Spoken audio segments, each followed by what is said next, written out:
A little bit about my son as far as my pregnancy with him and him being a baby. Everything was completely normal. I had a normal pregnancy. I ate everything that I needed to eat as far as what I thought they told me to eat. No fish, things of that nature. And he was born, full term. Everything was completely normal. He had his shots like he was told to have his shots, just like everything. He was probably almost 15 months old when my daughter was born. And from there, he just stopped talking.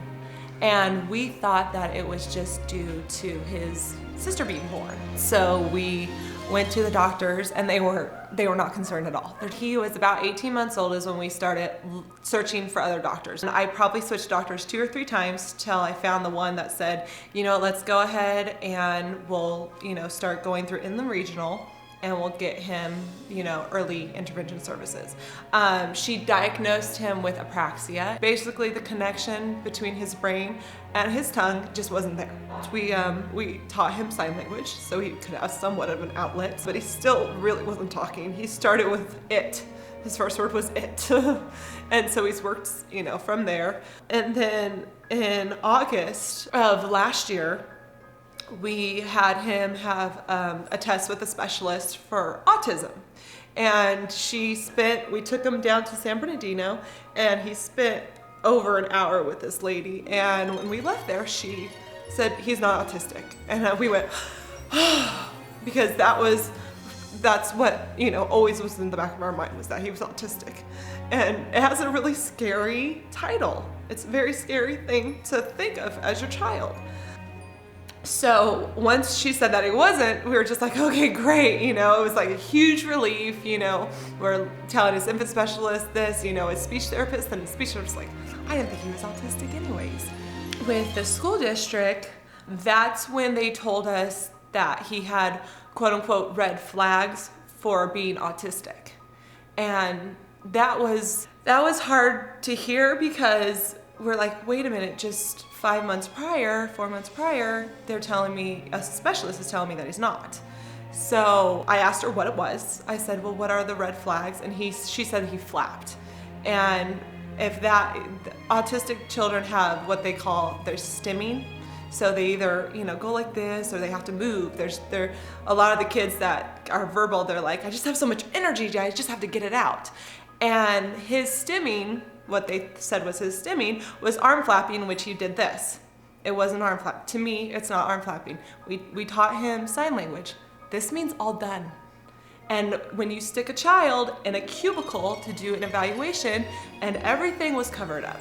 There was a whole thing of books, and he loves books, covered up. They wouldn't let him touch it. They had toys, specific toys that sit down, you have to do this, you have to do this. They didn't let him free range do anything, so everything was really structured. And when he was done, he was done. And he's going, done, done, done. Well, they said that was arm flapping. We walk into his 3-year appointment, just the standard checkup, the shots, and I said, okay, this is what the school district said. She wasn't even in there for 5 minutes and said, okay, he's autistic. And I went, okay, and the first thing I'm thinking is, what do I need to do? What as a mother do I need to do? The emotion hadn't hit yet because I'm trying to keep myself together going, okay, what do I do? What do I do? What do I do? He was going to school 4 days a week for 6 hours a day as a 3-year-old. And they're going, this is what you need to do. This is what's gonna help him. The progress from when he started school, which was last year till now, had been very, very slow. One of my very best friends, Mandy Matoy, is Dawn's little sister. I was asking about the baby. I was asking about her niece. And she said, she's like, oh my gosh, she's doing fantastic. My sister started her on this new diet and everything's great. And I was actually on the autism Facebook page, and there was a lady talking about a link, and they were talking about a diet. So when I started to read this on the Autistic page, I went, oh my gosh, is this the diet Mandy was talking about? So I called her up, and then she gave me Dawn's phone number, and we just started talking, and she's explained the GAPS diet to me. That's when we started on it, and we've been on it for about a little over 2 months now. So the first couple weeks were a little overwhelming. I mean, I was cooking every single day, but you have motivation and to help your child. And So worst comes to worst, if it didn't help him with his disorder, it was healthy for him. So it was just a no-brainer. I noticed a change in Trevor probably 5 to 6 weeks into the diet. And he was sitting on the floor playing with his toys, and he just started singing. And it's the very, very first time he's ever sang ever in his life. His speech therapist goes, he's doing great. Even his attitude towards stuff, he's not throwing the tantrums anymore when he doesn't want to do something. I said, really? I said, that's great. She goes, what are you doing different? I said, he's eating differently. I wish I would have known about this from the beginning. If I would have known about this from the beginning, then it would be different. My child would probably be completely healthy. I probably wouldn't have to go through this. And the whole time through this process with my son from the beginning till we started the diet, I felt like I had no control. And this makes me feel like I can help him. I have my control back because I'm actually helping him. I'm not sitting on the sidelines hoping and praying and not knowing what the future looks like because I'm so scared.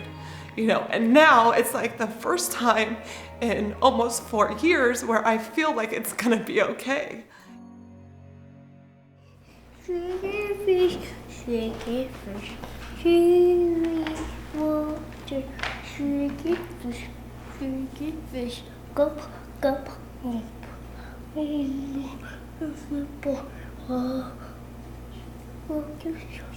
You gotta sing it louder. She She can't hear you. Okay.